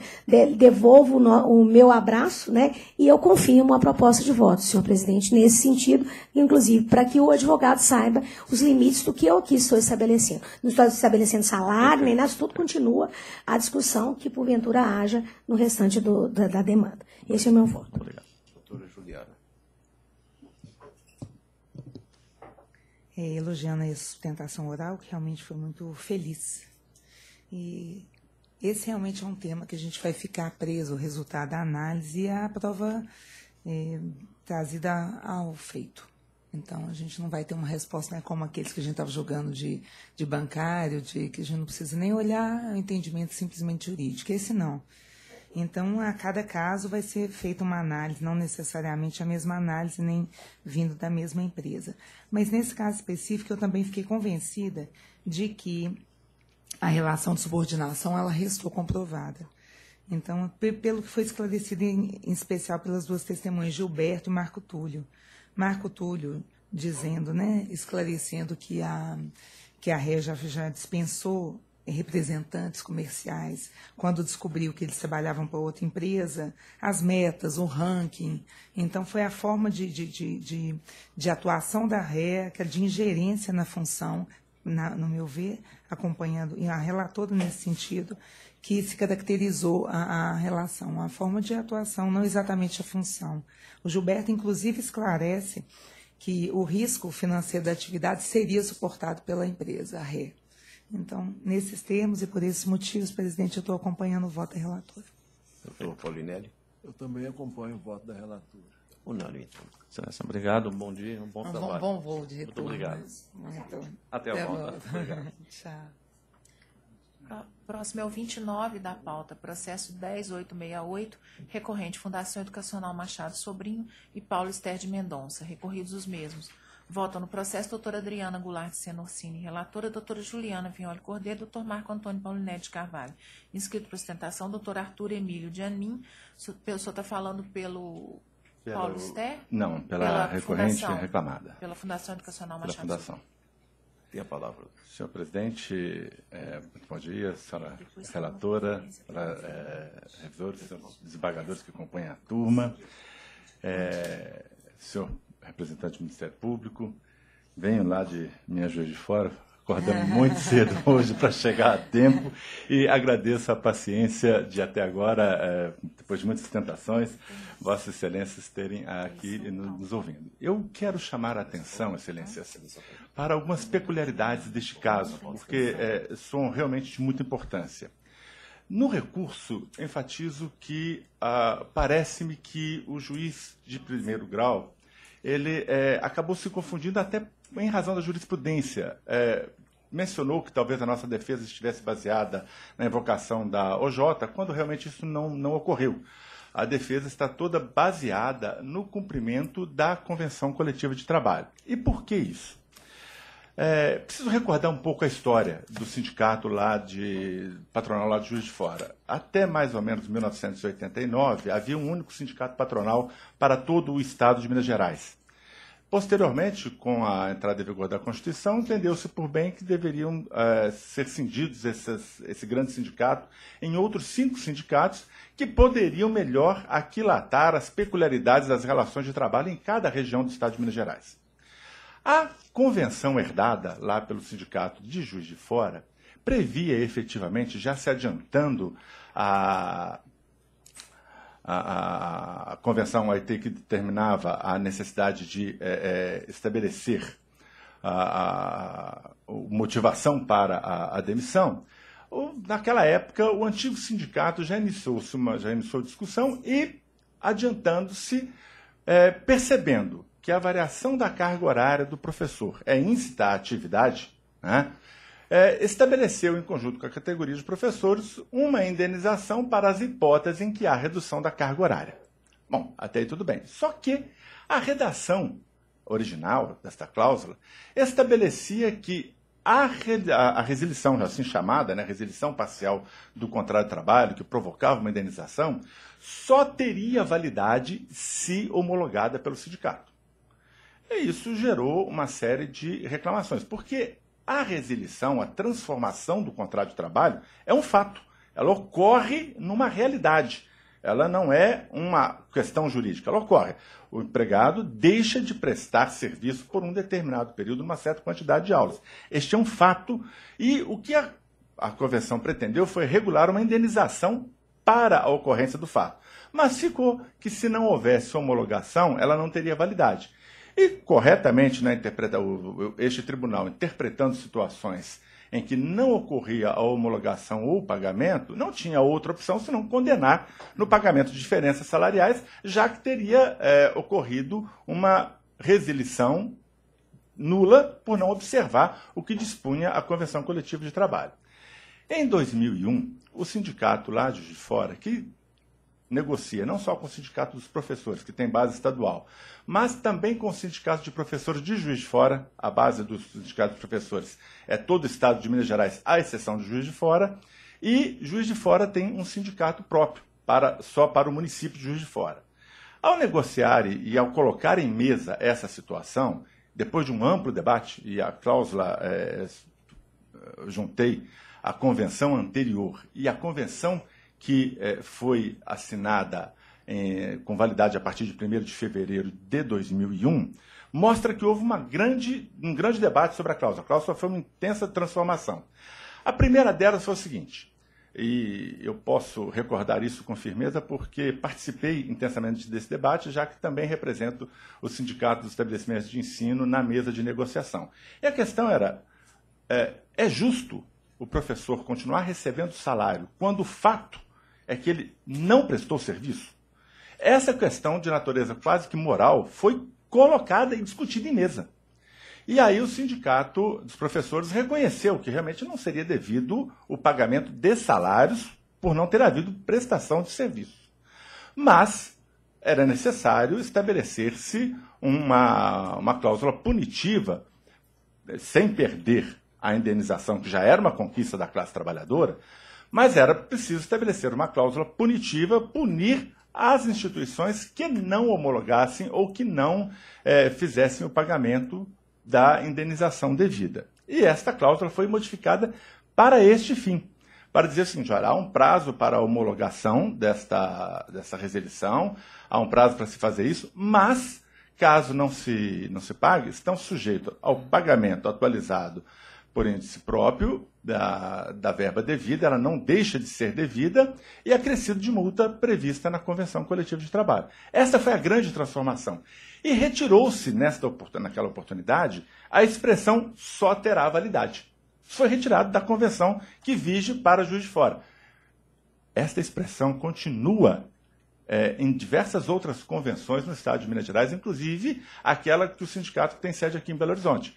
Então, para estas outras convenções, é verdade que a resilição só terá validade se homologada pelo sindicato. Mas, em Juiz de Fora, esta foi uma questão decidida pelas categorias. E o Sindicato dos Professores não é um sindicato comprado, muito pelo contrário. Todos nós sabemos que os sindicatos de professores são dos mais qualificados. Ambos os sindicatos que atuam aqui em Minas Gerais são dos mais qualificados, com dirigentes altamente combativos e que sabem exatamente aquilatar as dificuldades das relações de trabalho e, obviamente, que uma transformação dessa natureza não veio sem uma contrapartida na convenção coletiva. Então, o primeiro aspecto foi que, me parece, houve um equívoco na sentença de primeiro grau, porque não levou em consideração os demais dispositivos da própria cláusula convencional que determinava o pagamento de indenização da resilição parcial.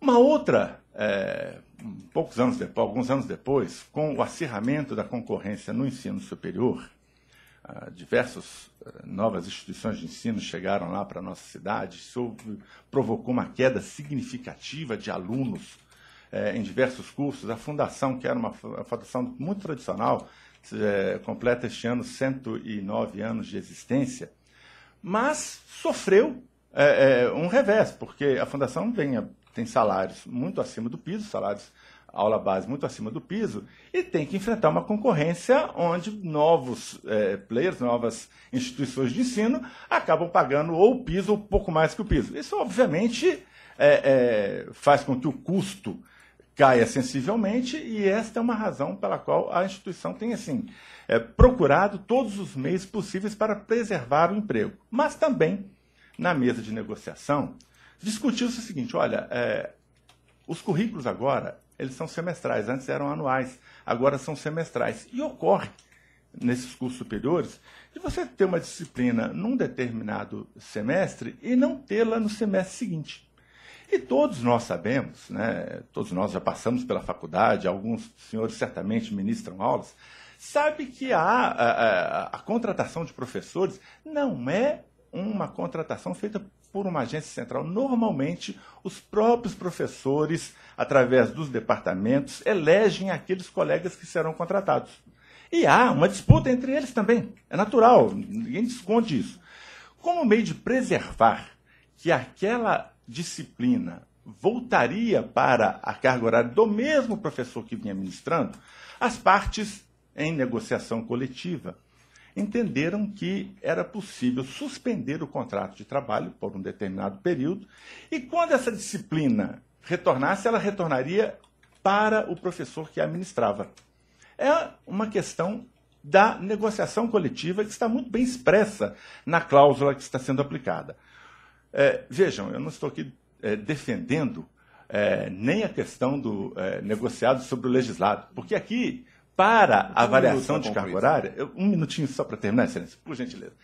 Na hipótese de variação da carga horária, não há norma estabelecendo o pagamento de qualquer indenização. Esta é uma criação da convenção coletiva. Então, como criação da convenção coletiva, o que nós pedimos em nosso recurso e o que nós pedimos e convocamos a atenção da doutora relatora é para o fato de que a norma deva ser aplicada como um todo. Tá? Não só a indenização que está prevista no parágrafo 3º, mas também as situações de não pagamento, que estão reguladas lá no parágrafo 5º, e a hipótese de que a disciplina pode não figurar por determinado período, cabendo ao professor o direito de retomá-la quando ela volte a figurar na grade horária, e mais que isso, se ela não voltar a figurar no prazo de 200 dias, o professor nasce para o professor o direito à indenização que estava prevista lá no parágrafo 3º. Então, com essas considerações e chamando a atenção para essas peculiaridades, excelência, é que eu propositadamente não pedi o adiantamento do voto, porque sei que a matéria merece uma atenção específica. E caso o voto seja desfavorável, eu apelaria aqui para que Vossa Excelência refletisse sobre essas diferenças que existem entre outros julgados de idêntica natureza, mas que têm peculiaridades diferentes para o caso concreto. É como me manifesto em nome da reclamada e recorrente, pedindo vênia pelo adiantado da hora e pela extrapolação do tempo. Obrigado, Excelência. Pois não, senhor presidente, vamos lá. Há a juiz de admissibilidade aceita os recursos de ambas as partes em relação às diferenças salariais, né? Na verdade, eu estou entendendo que o juiz de primeiro grau, ele, inclusive cito precedentes, né, que eu até falado da tribuna mesmo, né? Andou bem na avaliação, mas eu entendo que o autor tem razão em relação a decisão de que o critério definido viola o direito à irredutibilidade salarial. Uma vez atingido certo patamar, o valor alcançado incorpora ao contrato de trabalho do empregado, não podendo o mesmo ser reduzido unilateralmente pelo empregador.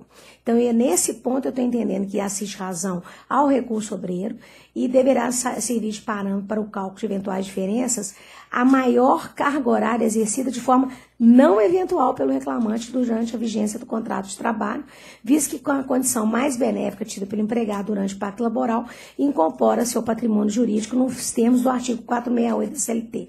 Quer dizer, apurar qual que é a maior carga horária exercida de forma não eventual pelo reclamante, isso será no momento oportuno, na liquidação, ver este momento, porque se aquela carga horária já estava incorporado, reduzir para mim a atingir o artigo 468 da CLT. Então, eu estou negando o provimento ao apelo patronal, porque nesse ponto eu entendo que a sentença de primeiro grau, ela agiu de forma adequada. Estou dando provimento ao apelo do obreiro para condenar a reclamada ao pagamento de diferenças salariais em razão das reduções de carga horária, observando-se a apuração do número de reduções de carga horária praticadas e a condição mais benéfica tida pelo empregado durante a vigência do contrato de trabalho. As diferenças serão calculadas, como eu já disse, em liquidação de sentença e levarão em conta os demonstrativos colacionados aos autos, conforme desse que eu consigo. Em relação ao restante do recurso do autor, ele faz o recurso da multa convencional. Nesse ponto, eu estou entendendo que a reclamada deve pagar ao autor, conforme a cláusula 74 do CCT, 5% do valor principal, a título de multa, corrigido desde a data do vencimento pelo INPC acumulado nos meses anteriores, deverá ser levado em conta o período de vigência do contrato de trabalho e também as demais CCTs aplicados ao mês. Desse ponto, eu estou dando provimento, que entendendo que houve redução ilícita no contrato de trabalho, então por isso eu estou entendendo que que a multa da cláusula 74 deve incidir. Honorários assistenciais, da mesma forma, impõe-se a condenação ao pagamento dos honorários assistenciais no percentual de 15% sobre o valor líquido da condenação, nos termos da OJ 348 e a tese jurídica prevalecente número 4 desse regional. Recuso da reclamada, adicional noturno. Eu estou negando provimento, citando inclusive jurisprudências aqui da turma, porque aos professores é assegurado o pagamento adicional noturno ante os dispostos nos artigos 57, 73, 317 e 323 da CLT. Férias. Também eu estou mantendo a decisão por causa da súmula 450. Então, só para ficar clara a conclusão, eu estou dando provimento ao apelo obreiro para condenar a reclamada ao pagamento das diferenças salariais em razão das reduções de carga horária da autora, observando-se a apuração no número de reduções de carga horária praticadas e a condição mais benéfica tida pelo empregado durante a vigência patronal. Multa convencional nos termos da cláusula 74 do CCT, pagamento dos honorários assistenciais no percentual de 15% sobre o valor líquido da condenação. Estou negando provimento ao apelo da ré e majorando o valor da condenação para R$30 mil, com custas fixadas em 600 pela reclamada. Consoante a determinação no artigo 832, parágrafo 3º da CLT, fica estabelecido que a multa deferida nessa instância tem caráter indenizatório e não repercute em outras verbas. No mais, mantida a decisão de origem nos termos da fundamentação. Esse é meu voto, senhor presidente. Eu estou acompanhando parcialmente a divergência, só com exceção da questão da base de cálculo. Eu manteria, no que diz respeito ao pagamento das diferenças salariais, que o cálculo fosse feito conforme indicado na decisão recorrida, a partir de cada alteração lesiva observada a prescrição, considerando-se, portanto, o número de horas-aulas ministradas no semestre anterior a cada alteração, bem como a evolução do valor da hora-aula a se apurar. No restante, eu estou acompanhando a divergência. É o meu voto, presidente. Doutor Paulinelli. Acompanha o voto da relatora. Unânime.